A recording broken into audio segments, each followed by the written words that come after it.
하나님의 은혜가 오늘 예배 참석한 성도 여러분들 함께 하시기를 예수님의 이름으로 축복합니다.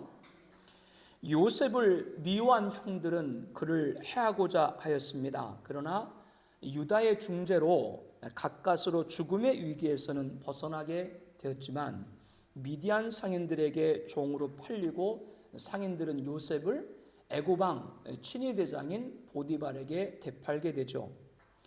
그 후 요셉은 보디발의 신임을 얻고 집안의 살림을 총괄하는 가정 총무가 됩니다.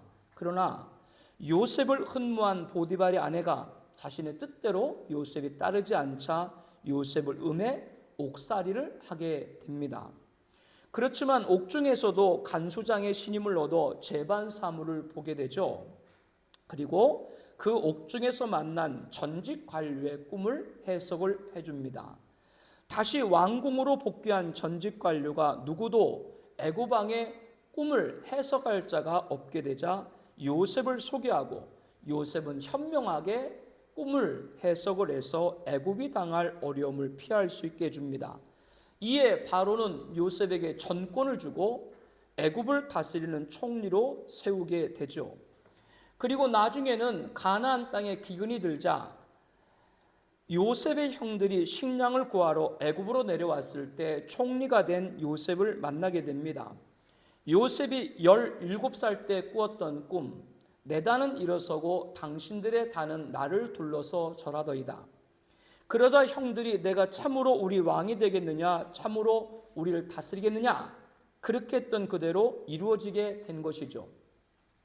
이러한 요셉의 스토리는 인간만사 세용지마라는 고사성어가 너무나도 적합한 것으로 보입니다.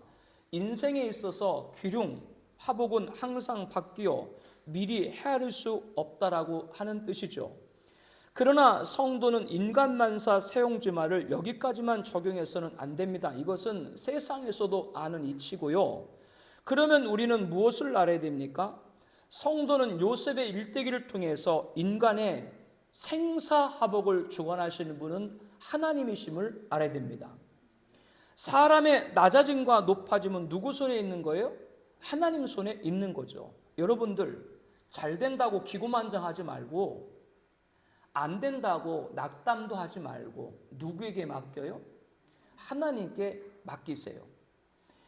잉태하지 못해서 사랑하는 남편 엘가나의 아이를 갖지 못했던 한나는 성전에 올라가서 마음이 괴로워 하나님께 간절히 태를 열어달라고 기도하고 통곡을 했죠.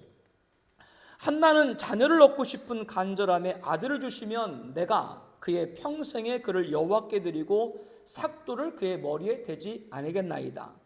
서원을 올려드렸습니다. 이 서원은 평생 동안 하나님의 성전에서 하나님을 섬기는 나실인으로 드리겠다라고 하는 약속입니다. 한나의 기도를 들으신 하나님은 그녀의 태를 열어주셨죠. 한나가 임신하고 때가 이름에 아들을 낳아 사무엘이라 이름을 했습니다. 그러나 아들을 얻은 기쁨도 잠시 한나는 서운한 대로 아들을 성전에 드려야 했습니다. 젖을 뗄 무렵 사무엘이 한 2살, 3살 정도 됐을 때 수소 3마리와 밀가루 1에버와 포도주 1가죽부대를 가지고 실로에 있는 여호와 집에 나갔습니다. 한나는 엘리 제사장에게 이 아이를 위하여 내가 기도하였더니 내가 구하여 기도한 바를 여호와께서 내게 허락하신지라 그러므로 나도 그를 여호와께 드리고 그의 평생을 여호와께 드리나이라고 그가 거기서 여호와께 경배하면서 하나님께 서원을 약조한 대로 아이를 드리기로 성전에 올라왔다고 고백을 했습니다. 그리고 한나는 아들 사무엘을 위해서 하나님께 드리면서 간절히 기도를 합니다. 내 마음이 여호와로 말미암아 즐거워하며 아들을 지금 드리는데 빼앗기는 거지만 실상은 드리는데 그 빼앗김에도 불구하고 그렇게 표현할 수도 있지 않습니까? 그러면서도 불구하고 나는 여호와로 말미암아 즐거워하며 내 뿔이 여호와로 말미암아 높아졌으며 내 입이 연수들을 향하여 크게 열렸으니 이는 내가 주의 구원으로 말미암아 기뻐합니다. 아들을 성전에 드리면서도 즐거워하고 기뻐한다라고 그렇게 기도를 시작을 했습니다. 이어서 기도를 함께 볼까요? 사무엘상 2장 6절부터 말씀 함께 보겠습니다. 여호와는 죽이기도 하시고 우리 함께 봅니다. 여호와는 죽이기도 하시고 살리기도 하시며 수월에 내리기도 하시고 거기에서 올리기도 하시는도다. 여호와는 가난하게도 하시고 부하게도 하시며 낮추기도 하시고 높이기도 하시는도다. 가난한 자를 진토에서 일으키시며 빈궁한 자를 거름더미에서 올리사 귀족들과 함께 앉게 하시며 영광의 자리를 차지하게 하시는도다. 땅의 기둥들은 여호와의 것이라 여호와께서 세계를 그것들 위에 세우셨도다. 하나님은 무죄한 한나의 태를 열어 아이를 생산하게 하셨습니다. 그러나 한나는 나시름으로 서운한 아들 사무엘을 하나님께 성전에 올려드렸습니다. 그렇지만 사무엘은 훗날 이스라엘의 위대한 사사가 됩니다. 위대한 선지자가 됩니다. 위대한 대제사장이 됩니다. 인간의 생사화복이 누구 손에 있는 거예요? 하나님께 있음을 우리에게 분명히 알게 합니다. 우리는 이 세용지만하는 고사성어에서 사람의 기륭회복은 천운에 맡긴다 라는 세상의 이치에서만 머물러서는 안 됩니다. 본문에 요셉의 낮아짐과 높아짐을 통해서 그리고 한나의 예를 통해서 인간의 생사복 주관자가 누구세요? 하나님입니다. 여러분의 주관자가 누구세요? 그분한테 맡겨요. 자기 생각대로 살려고 하지 말고요. 여기에 빨리 깨닫고 돌아서야 돼요. 그러므로 우리는 그분에게 항상 엎드려야 하는 것이죠. 하나님은 한 인간의 생사복을 주관하시는 분만 아닙니다. 하나님은 온 인류의 흥망성쇠를 주관하시는 분입니다. 천하를 정복하고 호련하던 바벨론 왕 황제 느부갓네살은 한날 기이한 꿈을 꾸게 됩니다. 도통 그 꿈이 무슨 뜻인지 알지 못했던 느부갓네살이 꿈을 꾸고 그로 말미암아 마음이 번민하여 잠을 이루지 못할 지경에 이르렀습니다. 왕이 그의 꿈을 자기에게 알려주도록 박수와 술객과 점쟁이와 갈대아 술사를 불렀습니다. 그러나 갈대아 바벨론에 있는 어떤 술사도 다 점쟁이도 술객도 해석하지 못하고 오히려 이 술사들이 느부갓네살 왕에 이렇게 얘기를 합니다. 세상에는 왕이 그 일을 보일 자가 한 사람도 없으므로 어떤 크고 권력 있는 왕이라도 이런 것으로 박수에게나 술객에나 갈대인에게 물을 자가 없나이다. 즉 우리들은 도저히 그 꿈을 해석할 수 없다. 그런 얘기죠. 왕이 물으신 것은 어려운 일이라 육체와 함께 살지 아니하는 신들 외에는 왕 앞에 그것을 보일 자가 없나이다. 어느 사람도 이 꿈을 해석할 수가 없다. 인간의 몸을 갖고 있는 사람이 이걸 해석할 수 없다. 신만이 한다. 이렇게 이제 갈대아 바벨론의 점쟁이들이 왕에게 얘기를 한 겁니다. 이에 느부갓네살은 진노하고 통분하여 꿈을 해석하지 못한 바벨론의 모든 지혜자들을 다 죽이도록 명령을 했죠. 그런데 그 바벨론의 지혜자에는 누구도 있어요? 다니엘과 그의 세 친구들도 포함이 되어 있죠. 그러나 하나님은 느부갓네살의 꿈, 이 은밀한 것을 다니엘에게 알려줬어요. 밤 환상 중에 나타내 보여서 알게 했습니다. 다니엘은 하나님으로부터 그 꿈을 알게 된 이후에 영원부터 영원까지 하나님의 이름을 찬송했습니다. 하나님은 깊고 은밀한 일을 나타내시고 어두운 데 있는 것을 아시며 또한 빛이 그와 함께 있도다. 다니엘은 꿈을 해석하지 못하는 갈대아 모든 지혜자를 죽이려고 하는 느부갓네살 앞에 당당히 섰습니다. 오직 은밀한 것을 나타내실 이는 하늘에 계신 하나님이시라. 그가 느부갓네살 왕에게 후일 일에 될 일, 미래에 될 일, 장래 일을 왕에게 알게 할 것이라 라고 했습니다. 왕이여 한 큰 신상을 보았나이다. 신상이라고 하는 건 뭐냐면 사람의 모양인데 그 사람이 우상으로 만드신 그런 모양, 이렇게 생각하면 됩니다. 왕이 그 신상을 보신즉 머리는 금이고 가슴과 두 팔은 노시고 은이고 가슴과 두 팔은 은이고 배와 넓적다리는 노시고 종아리는 철이고 발과 발가락은 얼마는 진흙이고 얼마는 쇠죠. 이것을 보았지 않았습니까? 다니엘은 느부갓네살이 꿈을 말해주지도 않았는데 하나님께서 보여주신 그대로 순서대로 차례대로 얘기를 한 거죠. 느부갓네살은 자신의 꿈을 전하지도 않았는데 모든 꿈 내용을 차례로 말하는 다니엘의 말에 놀랬고 이제 그의 꿈이 어떤 꿈인지 그 꿈을 해석하는 다니엘의 말에 귀를 기울이게 됐습니다. 다니엘은 신상에 순금 머리는 바벨론 제국, 지금 느부갓네살이 통치하는 바벨론이 바로 신상 머리 금이고 가슴과 팔은 메데베사 페르시아 제국이고 높과 배, 넓적다리는 헬라 제국이고 쇠, 종아리는 로마 제국이고 얼마는 쇠고 얼마는 질긴 발과 발가락은 인류의 마지막 제국입니다. 이렇게 해석을 해줬습니다. 다니엘이 이 꿈을 해석할 때 어느 제국 시대예요? 바벨론 시대였죠. 다니엘은 앞날을 예언한 겁니다. 그럼 오늘에 와서 다니엘의 예언이 어떻게 됐는가요? 우리는 역사를 잘 알고 있죠. 느부갓네살, 이 바벨론 제국 이후에 누가 등장했습니까? 성경에는 고레스라고 등장하는 키루스 2세, 메데바사 페르시아 제국이 등장을 했죠. 페르시아 제국 이후에는 누가 등장했어요? 알렉산더로 부르는 알렉산드로 3세가 헬라 제국을 세우게 되죠. 이 헬라 제국에는 누가 등장했습니까? 시저로 불리는 율리우스 카이사르 로마 제국이 등장했습니다. 이렇게 다니엘이 예언한 대로 바벨론, 페르시아, 헬라, 로마 제국은 현재, 오늘 우리 시점 봤을 때는 지난 과거가 되죠. 이 말은 다니엘이 꿈을 해석한 그 예언대로 다 이루어졌다라고 하는 걸 우리가 확인할 수가 있습니다. 이제 남은 것은 얼마는 세고 얼마는 적인 발과 발가락 인류의 마지막 제국만 남아 있습니다. 이 마지막 제국의 등장은 아직 되지 않았지만, 그러나 앞의 제국들이 역사 무대에 등장했던 것처럼 우리들이 보는 시점, 장차 어느 시점에 마지막 제국도 등장하게 될 겁니다. 지금 우리가 살고 있는 세상은 그 시간과 종말이 가까이 왔음을 전쟁과 테러, 기후재앙, 자원 인계점 등 마지막 징조를 통해서 보여주고 있죠. 하마스하고 이스라엘이 전쟁 중이죠. 근데 이 하마스를 돕는 이란의 세력이 있는데, 이 이란은 또 시리아를 돕고 있거든요. 시리아에 이란 주재 대사관이 있는데, 그곳에 이란의 주요 군 장성들이 모여있는 첩보를 입수하고 이스라엘이 시리아 주재에 있는 이란 대사관을 폭격을 했죠. 그래서 이란의 많은 군 장성들이 목숨을 잃었습니다. 그러니까 이란의 지원을 받는 레바논의 헤즈볼라가 이스라엘에 로켓을 발사했죠. 그리고 어제는 이란이 또 해협에서 이스라엘 관련된 선박을 핍박을 했죠. 거기서 또 납포를 했죠.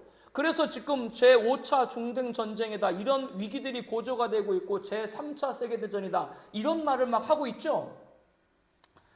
여러분들이 전혀 모르는데 나도 그 얘기 나도 참 힘들어요.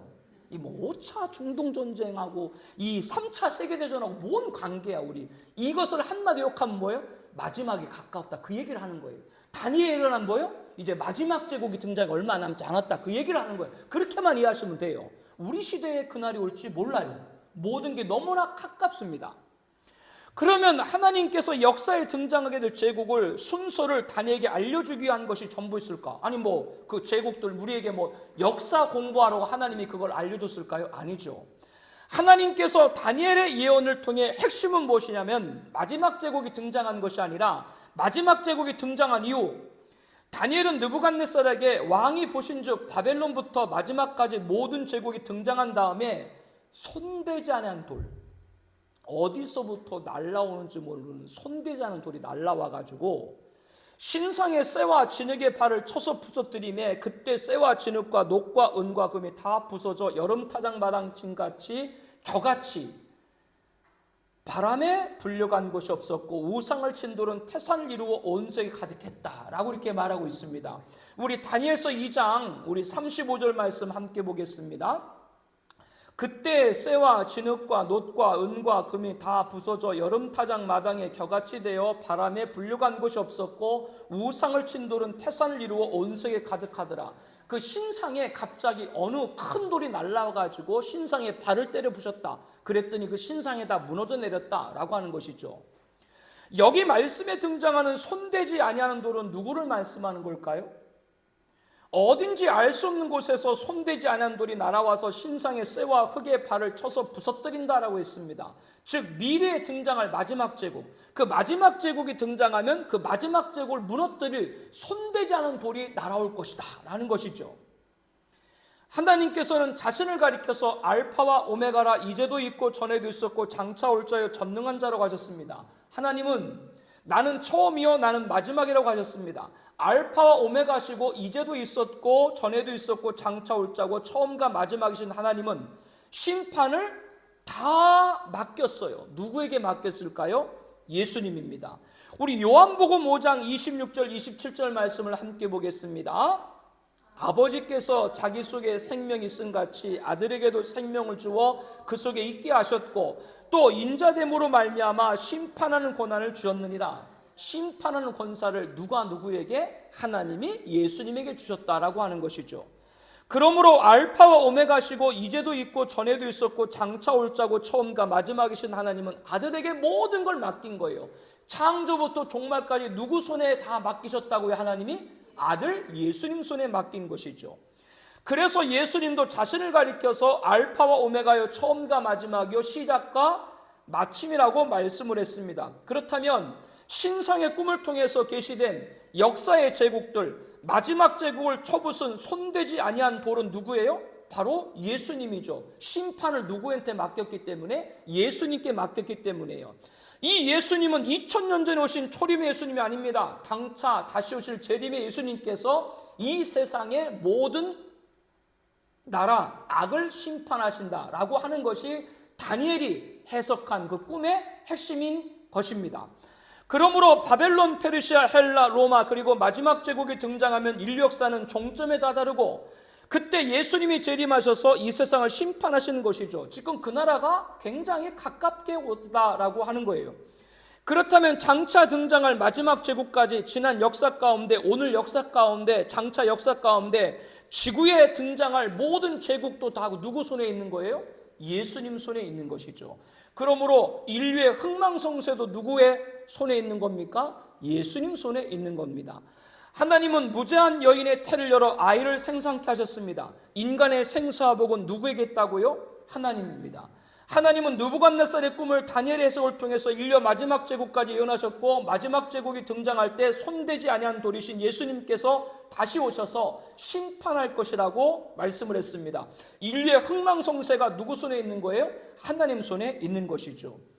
우리는 본문에 요셉의 낮아짐과 높아짐, 종으로 팔려가 죽음의 위기에서 다시 총리까지 오르기, 이 요셉의 낮아짐과 높아짐을 통해서 하나님은 인간의 생사복과 인류의 흥망성쇠의 주권자임을 확신한 여러분 되시길 바랍니다. 그렇기 때문에 그 하나님을 믿어야 되고 그 하나님 믿는 사람은 내 앞에 어떤 제국과 왕이 등장해도 두려워할 것이 없어요. 그들이 세상에서 떵떵거려도 천국엔 뭐요? 다 예수님 손에 심판받을 것밖에 안 돼요. 저와 여러분은 그 하나님 손에 구원받은 백성이 된 줄로 믿습니다. 인간의 생사복과 인류의 흥망성쇠를 주관하신 하나님, 그 모든 일을 누구에게 위임하셨다고 말씀드렸어요? 예수님. 그렇기 때문에 저와 여러분들은 기도할 때도 누구 이름으로 기도하는 거예요? 예수님. 왜? 예수님이 우리의 중보자이시기 때문에 그렇습니다. 그 예수의 능력이 우리의 능력이 된 줄로 믿습니다. 그러므로 인간의 생사복도 인류의 흥망성쇠도 그분에게 있기 때문에 예수 믿는 사람은 전혀 두려워할 것이 없다라고 하는 것이죠. 그러면 예수님은 어떻게 했기 때문에 하나님께서 인류의 흥망성쇠와 인간의 생사복을 맡기셨을까? 그 답은 본문에 기록되어 있습니다. 요셉은 종으로 낮아졌지만 하나님은 요셉을 총리로 높여줬죠. 이러한 요셉의 낮아짐과 높아짐은 예수님의 비하와 승기를 예표합니다. 예수님의 낮아짐을 비하라고 합니다. 뭐라 그런다고요? 예수님이 낮아짐을 뭐라고 한다? 비하라고 한다. 예수님은 자신을 낮췄습니다. 어디까지 낮췄나요? 예수님은 근본이 하나님의 본체시나 예수님은 뭐와 본체예요? 하나님과 본체고 하나님과 동등되지만 동등됨을 취하지 아니하시고 오히려 자기를 비워 종의 형체를 가지사 사람과 같이 되셨고 사람의 모양으로 나타나사 자기를 낮추시고 죽기까지 복종하셔지고 십자가에 죽으십니다. 하나님이신 예수님이 인간의 몸 종의 형체를 입었다. 이렇게 낮아지고 낮아졌다. 그리고 십자가에 달려 죽으심으로 복종했다. 이게 예수님의 십자가의 죽음, 예수님의 인간의 몸을 입은 탄생과 십자가의 죽음이 예수님의 낮아진 비하죠. 제가 그런 얘기 한번 한 적이 있었거든요. 우리 어릴 때 시골에서는 초가에서 살고 흙벽돌로 살았는데 아까도 얘기했습니다만 사실은 지금 보면 건강하게 산 거예요. 요즘 보면 황토옥이 건강에 좋다며요. 우리 어릴 때는 황토옥에 다 살았으니까 뭐 구들장도 전부 한쪽으로 맞고요.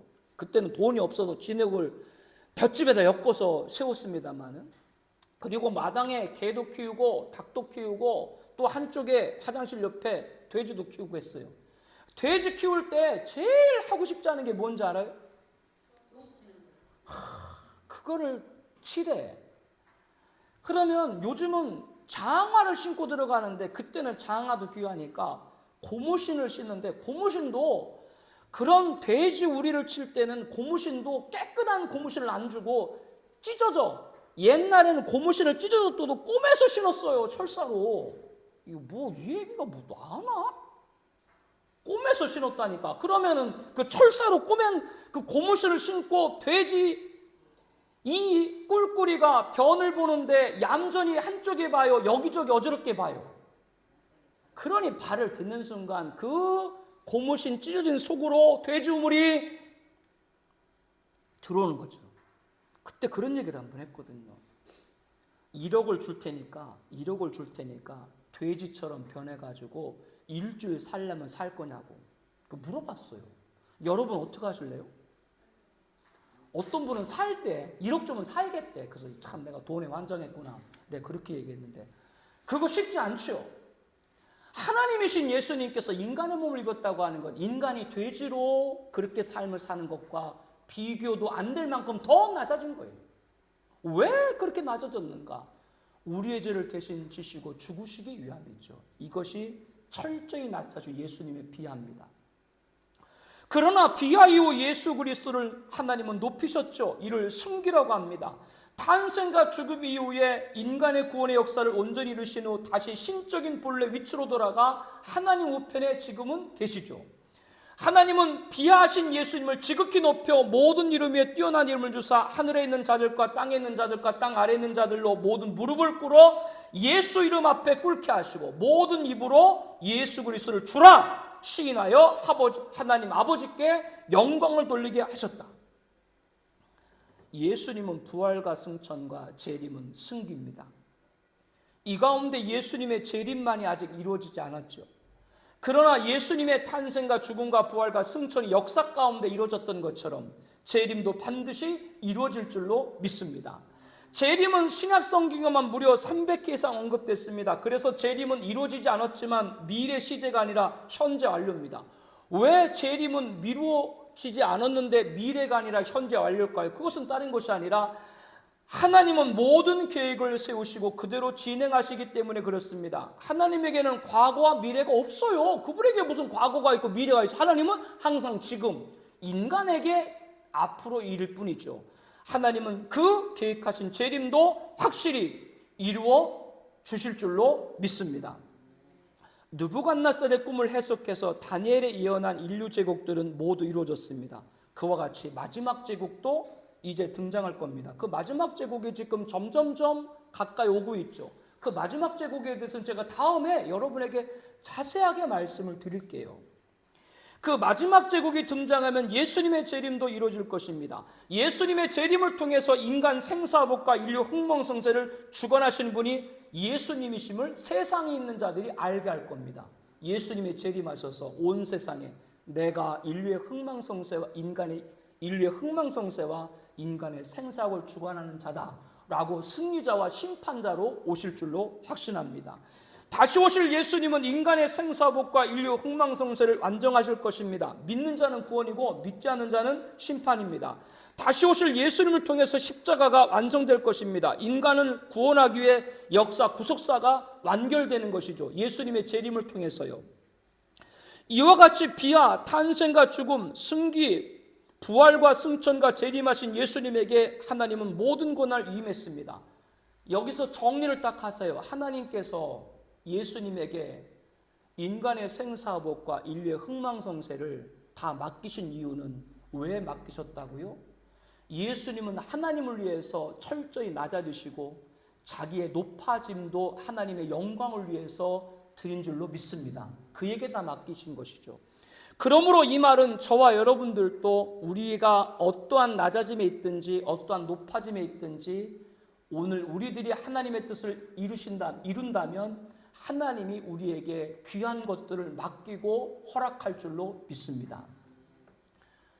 요셉의 낮아짐과 높아짐이 예표하는 예수님의 비하와 승기를 통해서 우리에게도 비하와 승기가 있음을 알아야 됩니다. 성도 여러분들, 각각 우리들은 성도는 각각 작은 예수로 불리죠. 그러므로 예수님의 제자인 성도는 비하와 승기를 통해서 이 세상에 예수를 알려야 됩니다. 즉 내가 낮아져도 예수를 알려야 되고 내가 높아져도 예수를 알려야 돼요. 그래야 그에게 하나님이 모든 걸 맡긴다라고 하는 것이죠. 이 말씀이 이해가 되세요? 이해가 안 돼요? 벌써 지금 4월이 넘어갔는데 이해가 가고 있는데 여러분은 이해가 안 가면 어떡하는 거예요? 이해가 되세요? 아멘 하면은 깨닫는 영이 와가지고 알게 한다니까요. 그래서 저와 여러분들은 낮아짐과 높아짐, 비하와 승기를 통해서도 하나님의 나라를 이루어야 되는 것이죠. 사랑하는 성도 여러분, 지금 낮음을 겪고 있습니까? 여러분 두려워하지 마십시오. 여러분의 낮음도 예수 그리스도의 이름으로 높아질 줄로 믿습니다. 성도 여러분 지금 높음에 있습니까? 교만하지 마십시오. 교만하다가 뒤로 넘어져가지고 코피 터진 사람들이 한두 사람 아니죠. 여러분 높아졌다고 교만하지 마십시오. 여러분이 높아져도 그 높음을 예수 그리스도 이름을 높이는 데 들이신 여러분 되길 바랍니다. 그에게 하나님 모든 걸 맡긴다라고 하는 걸 분명히 여러분들이 가슴에 담기를 바랍니다. 22대 총선에 지역구 비례대표 300여 명 국회의원이 선출이 됐죠. 여러분이 개인적으로 좋아하는 사람이 뽑힌 사람도 있고 싫어하는 사람이 뽑힌 사람도 있고 있을 거예요. 그러나 그런 모든 것들 다 떠나서 오늘 말씀을 통해 볼 때 인간의 생사복과 인류 흥망성쇠는 누구에게 있는 거예요? 하나님께 있기 때문에 총선에 선출된 국회의원도 누가 세운 거예요? 하나님이 세운 거예요. 그에게 권력을 준 거예요. 권력 줄 때 똑바로 해야 되지. 선출된 권력이라고 무한하게 권력을 써서는 안 되는 거예요. 선출된 권력과도 제한적인 권력을 써야 돼요. 그 제한이 뭐냐? 국민이에요. 아무리 자기가 권력이 많아도 국민에게 선출됐기 때문에 국민을 보고 제한된 그러한 권력을 사용해야 됩니다. 그 국민, 민심이 누구 뜻이에요? 하늘의 뜻입니다. 하나님의 뜻입니다. 겸허해야지. 저와 여러분들은 낮아지든 높아지든 우리를 통해서 예수 이름이 높여진 역사의 길을 축복합니다. 그에게 하나님이 모든 걸 맡긴다는 걸 다시 한번 여러분들이 가슴에 새겨야 합니다. 요셉의 낮아짐과 높아짐이 예표하고 있는 예수님의 비하와 승기 삶을 따라야 되는 성도가 비하와 승기를 이루려면 어떻게 되는가? 우리 본문에 보게 되면 2절, 3절, 21절, 23절에 4번 반복해서 여호와께서 요셉과 함께 하심으로 그가 형통한 자가 되었다 이렇게 말씀을 합니다. 21절에 여호와께서 요셉과 함께 하시고 그에게 인자를 더하사라고 기록되어 있는데 요셉에게 인자를 더했다라고 하는 것도 형통과 한 맥으로 볼 수 있죠. 요셉의 낮아짐과 높아짐을 통해서 예수님의 비하와 승기를 통해 하나님께 영광되는 성도가 되려면 하나님과 함께하는 자가 되어야 하는 것이죠. 그러면 이 사람이 하나님과 함께하는 성도인지 어떻게 알 수 있습니까? 보디발은 요셉이 자신의 집에 종으로 왔지만 여호와께서 요셉과 함께 하심을 보면서 또 여호와께서 요셉의 범사에 형통을 보면서 이 보디발은 요셉을 보고 이 애가 보통 애가 아니구나 이렇게 보디발은 알게 됐어요. 요셉의 주인은 애굽 왕의 신하 친위대장 보디발 그의 신분 아닙니까? 보디발은 애굽의 군대의 총사령관이었거든요. 여러분 군대의 총사령관이면 얼마나 많은 사람을 그가 그동안 만나봤겠어요. 근데 이 요셉을 보니까 이게 보통 애가 아니구나. 이게 하나님이 함께하는 애구나. 이렇게 아는 것이죠. 그래서 여기서 우리는 하나님이 함께하는 성도. 우리가 하나님과 함께하는 성도인데 하나님과 함께하는 성도가 누군지 알 수 있는가? 그것은 다른 것이 아니라 불신자에게도 인정받는 성도 여러분 되길 축복합니다. 요셉이 보디발의 집에 들어가서 어떻게 했을까요? 성실했을까요? 부지런했을까요? 열심히 했을까요? 아마도 이 모든 걸 다 잘 수행을 했을 겁니다. 나중에 보디발의 아내가 요셉을 흠모해서 집에 아무도 없을 때 동침하기를 청했지만 요셉은 단호히 거절을 했죠. 무엇을 알게 합니까? 요셉이 성실했습니다. 부지런했습니다. 열심히 했습니다. 그런데 사람들 보는 앞에서만 성실하고 부지런하고 열심히 하는 것이 아니라 사람들이 보이지 않는 곳에서 성실하고 부지런하고 열심히 했다는 걸 알 수가 있는 것이죠.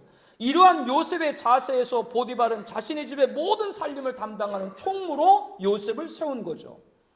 요셉의 낮아짐과 높아짐이 예표하고 있는 예수님의 비하와 승기 삶을 따라야 되는 성도가 비하와 승기를 이루려면 어떻게 된다고요? 하나님과 함께하는 사람이 된다. 하나님이 함께하는 사람인지 어떻게 할 수 있다고요? 불신자들도 인정하는 사람이라고 하는 것이죠.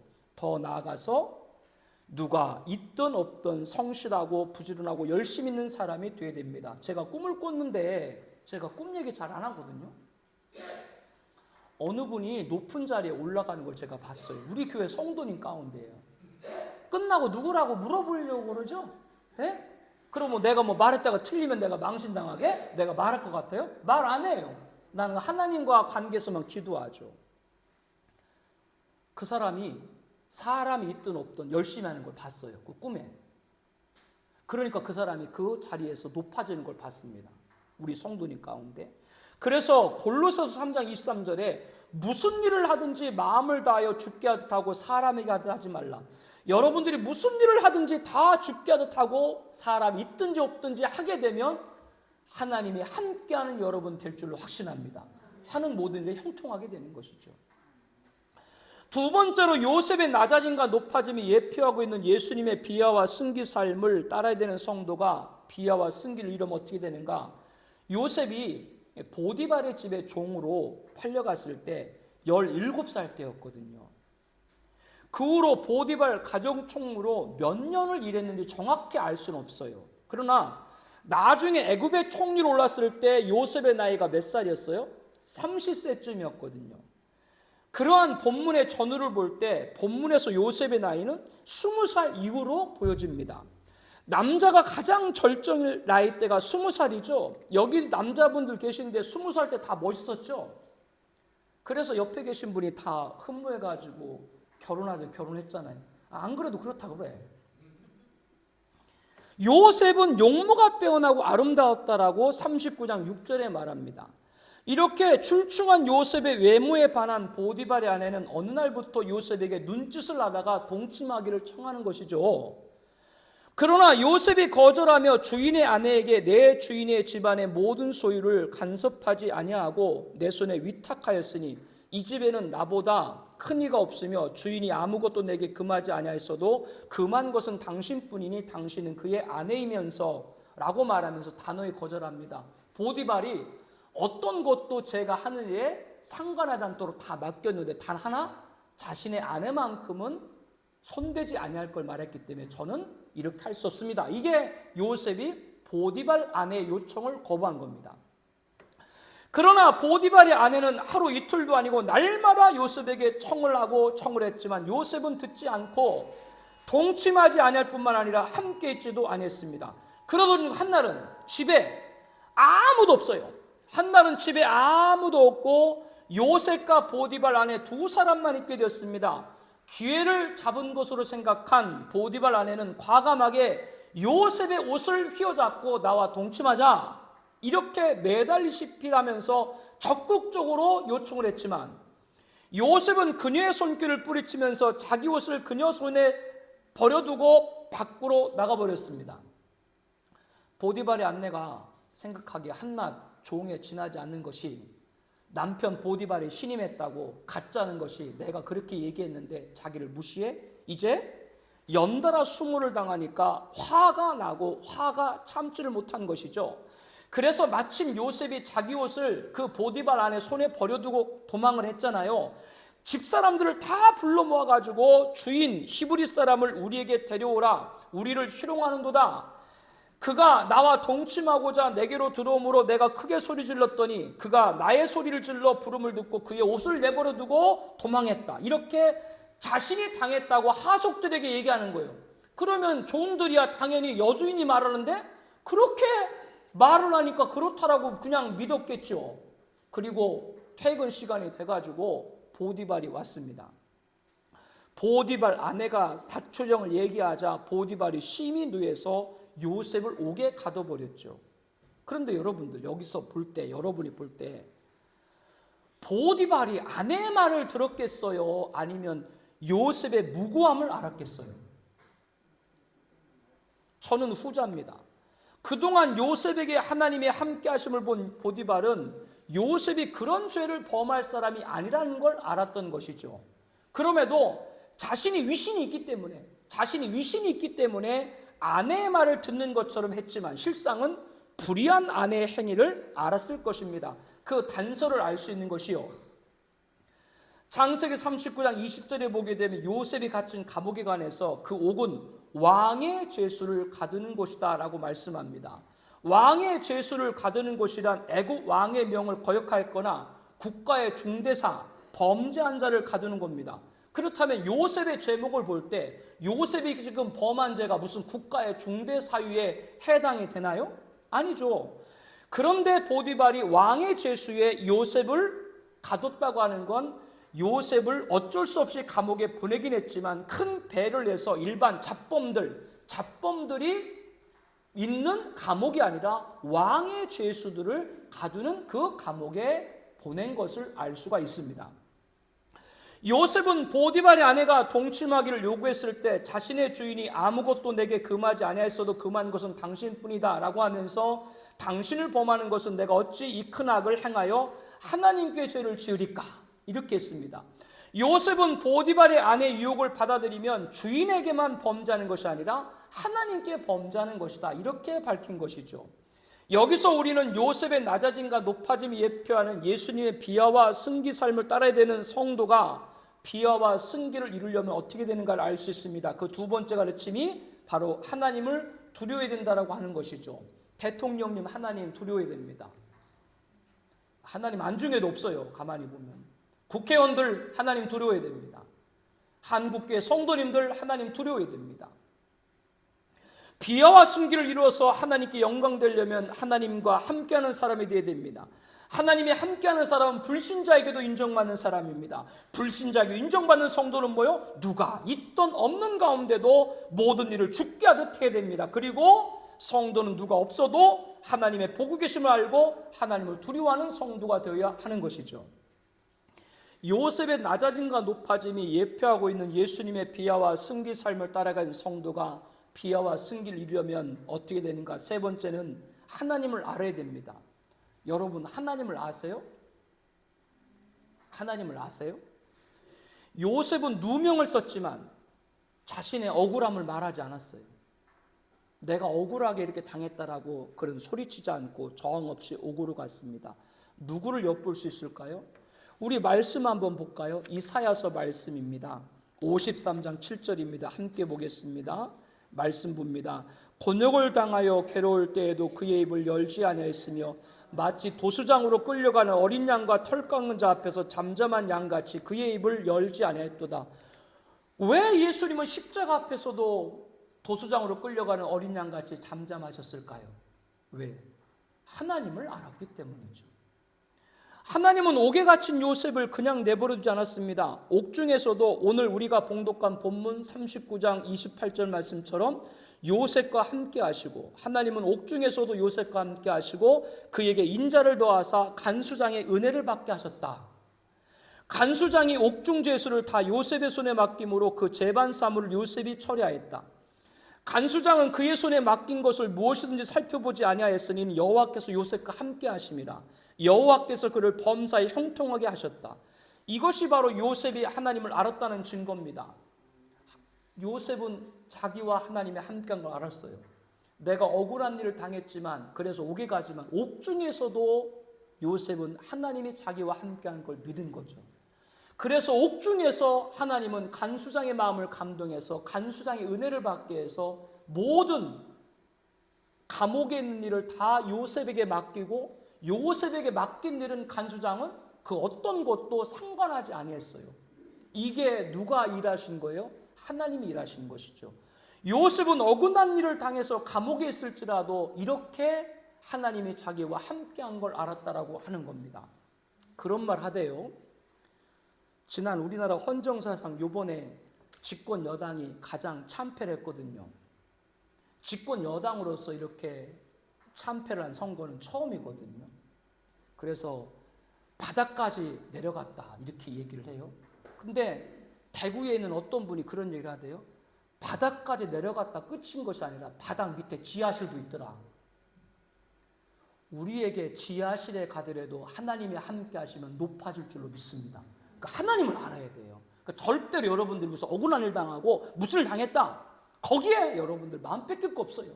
하나님 함께 하시면 바닥에 지하실에 어디 있더라도 우리를 다시 세울 줄로 믿습니다. 이게 요셉이 하나님을 안 거예요. 우리들이 낮아짐과 높아짐, 낮아짐에 있을지라도 내가 아무리 낮아져도 하나님은 나와 함께한다. 나를 높이신다. 일대 이 세상에서 우리는 당당하게 예수 이름으로 나가 승리하게 될 줄로 믿습니다. 이것이 바로 낮아짐과 높아짐의 요셉, 그리고 비하와 승기, 예수를 통해서 비하와 승기를 따라야 될 성도이라고 하는 것이죠. 하나님이 함께하는 사람이 되어야 됩니다. 하나님을 두려워하는 사람이 되어야 됩니다. 하나님을 아는 사람이 되어야 합니다. 무자한 한나가 간절히 기도했을 때 하나님은 그녀의 태를 열어서 아들을 잉태할 수 있게 했죠. 그때 한나가 어떤 기도를 올려드렸다고요? 여호와는 죽이기도 하시고 살리기도 하시며 스올에 내리기도 하시고 거기서 올리기도 하시는도다. 여호와는 가난하게도 하시고 부하게도 하시며 낮추기도 하시고 높이기도 하시는도다. 가난한 자를 진토에서 일으키시며 빈궁한 자를 거름더미에서 올리사 귀족들과 함께 앉게 하시며 영광의 자리를 차지하게 하시는도다. 땅의 기둥들은 여호와의 것이라 여호와께서 세계를 그것들 위해 세우셨도다. 이 찬양을 통해서 인간의 생사하복을 주관하시는 분은 하나님임을 알았습니다. 그뿐 아니죠. 우리는 느부갓네살의 꿈, 그 꿈을 다니엘이 해석을 하면서 예언한 바빌론, 페르시아, 헬라, 로마 제국이 인류 역사에 등장함으로 다 이루어졌고 이제 장차 마지막 제국 등장할 것인데 앞에 예언한 것까지 마지막 제국도 등장하게 될 것이고 그 제국이 등장할 때 손대지 아니한 돌이신 예수님께서 재림하셔서 이 세상을 다 심판하시고 이 세상이 그 친돌로 태산이 가득한 바로 에덴이 회복되는 천년왕국에서 예수님이 왕으로 통치하는 그 나라가 오게 될 줄로 믿습니다. 이것은 인류의 흥망성쇠까지도 누구 손에 있는 거예요? 하나님 손에 있는 것이죠. 인간의 생사복과 인류의 흥망성쇠가 하나님 손에 있는데 하나님은 이것을 누구에게 맡기셨다고요? 예수님. 왜 예수님이 하나님의 이 인간의 생사복과 인류 흥망성쇠를 맡을 수 있었을까? 예수님은 자기를 비하 하나님의 뜻을 위해서 낮췄습니다. 인간의 몸을 입었습니다. 그 예수님의 탄생과 죽음이 낮아짐이죠. 그러나 그 예수님을 하나님께 높이셨죠. 부활과 승천과 재림. 그래서 모든 자들이 누구 앞에 무릎을 꿇고 예수 앞에 이름을 꿇고 모든 자들이 누구 이름을 주라 시인하도록 예수 이름을 주라 시인해서 하나님께 영광되게 한 줄로 믿습니다. 예수님은 낮아짐과 높아짐에도 오직 하나님께 영광되게 한 것이죠. 그러므로 여러분들이 낮아짐과 높아짐에 있을지라도 하나님께 영광되면 하나님이 모든 걸 여러분들에게 맡기시고 허락할 줄로 믿습니다. 그런 저와 여러분 되길 축복합니다. 우리 함께 통성으로 기도드리죠. 우리 기도 제목 우리 함께 읽겠습니다. 첫 번째입니다. 예수님의 비하와 승기를 통해서 하나님께 영광되는 성도가 되려면 요셉같이 하나님이 함께하는 자가 되어야 됩니다. 하나님과 함께하는 자는 불신자에게도 인정받아야 됩니다. 보이는 곳, 보이지 않는 곳에서 불신자에게 성실, 근면, 열심을 인정받는 삶을 살게 하옵소서. 두 번째, 하나님을 두려워하는 자가 되어야 됩니다. 요셉은 유혹 앞에서도 주인만 아니라 하나님께 죄를 지을 수 없다라고 말했습니다. 어느 곳에도 하나님을 경외하는 자가 되게 하옵소서. 세 번째, 하나님을 아는 자가 되어야 됩니다. 하나님은 옥에서도 요셉과 함께 하셨고 인자를 더하셨고 간수장의 은혜를 받게 하셨습니다. 나의 모든 삶의 모든 순간에 하나님의 개입하심을 아는 하나님을 아는 자가 되게 하여 주옵소서. 네 번째, 지금 낮음을 겪고 있다고 두려워하지 않게 하옵소서. 예수 그리스도의 이름으로 높아질 것을 믿게 하옵소서. 지금 높음에 있다고 교만하지 않게 하옵소서. 예수 그리스도의 이름으로 높여드리게 하옵소서. 예수님은 재림하셔서 십자가를 완성하시고 구속사를 완결하실 것입니다. 작금의 모든 징조는 주님이 다시 올 그날이 가깝다고 하는 걸 알게 하죠. 그때까지 우리는 낮아짐과 높아짐이 계속될 겁니다. 그 가운데서도 예수님의 비하와 승기를 따라 하나님께 영광 올려드리고 주님을 영접할 수 있게 하여 주옵소서. 재림의 주를 영접할 수 있게 하여 주시옵소서. 우리 함께 통성으로 기도하겠습니다.